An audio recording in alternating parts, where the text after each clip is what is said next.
میرے پورے مسلمانوں سے اپیل یہ ہے کہ ہم تمام کو ایک پالیسی اور ایک اصول بنانا چاہیے کہ ہمارے مسجدوں میں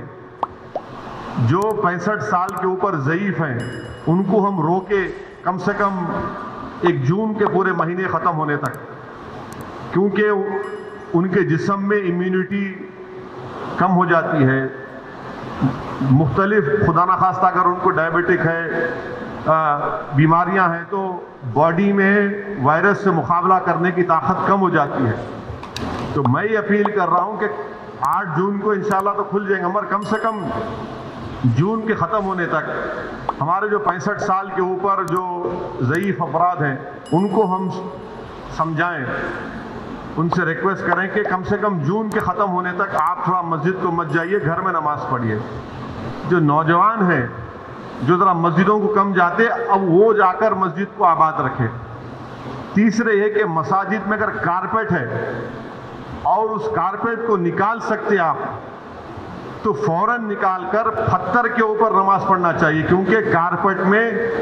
ایپیڈیمولوجسٹ اور جتنے ہیلتھ ایکسپرٹ سے ڈاکٹرز وہ بولتے ہیں کہ کارپیٹ میں بہت سے جراثیم جم جاتے اور اس سے ہو سکتا ہے کہ خدا نخواستہ کسی کو وائرس لگ سکتا. تو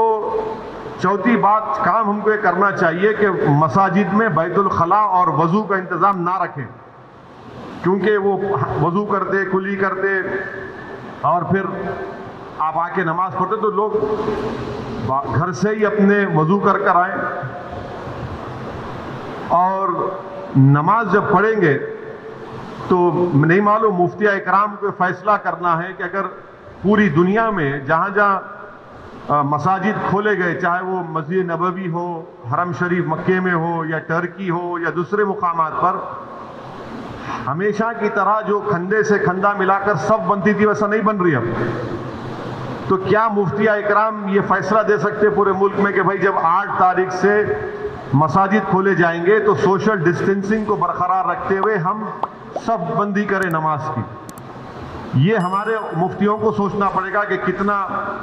یہ کر سکتے کیا، کیونکہ مختلف ممالک میں ہو رہا ہے. تو میں تو گزارش کروں گا ہمارے علماؤں سے کہ وہ بھی اس کا فیصلہ کر لیں. مگر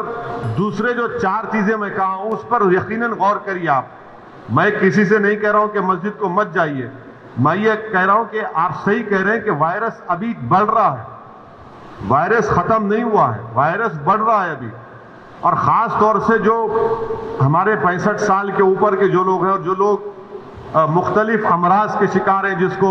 کڈنی کی بیماری ہے، ہارٹ کی ہے، لنگز کی ہے، ڈائبٹک ہیں، ان کو تو اور احتیاط کرنے کی ضرورت ہے، بہت احتیاط کرنے کی ضرورت ہے ان کو، کیونکہ ان کی جان کو بچانے کا ہے. یقیناً ہم کو ایک روحانی اور قلبی سکون ملتا ہے جب ہم اللہ کے گھر میں جا کر سر و سجود ہوتے ہیں، مگر اسلام کی اہم تعلیمات بھی ہے کہ جان بچائیے. اور اگر خدا نہ خواستہ کسی کو یہ وائرس ہوتا ہے تو پھر ان کے گھر والوں کو ان سے جو ملاقات کیے، پھر ایک نیا سلسلہ شروع ہوتا ہے ٹریسنگ کا. پرائمری کانٹیکٹ کون تھے، سیکنڈری کانٹیکٹ کون تھے. یہ میرے احساسات ہیں اور یہ اسی وقت ہوگا جب ہمارے تمام مفتی اکرام چاہے وہ کسی بھی مکتب فکر کے ہوں، وہ اس کا ایک اجتماعی طور پر نوٹ لے کر سب کو بتائیں.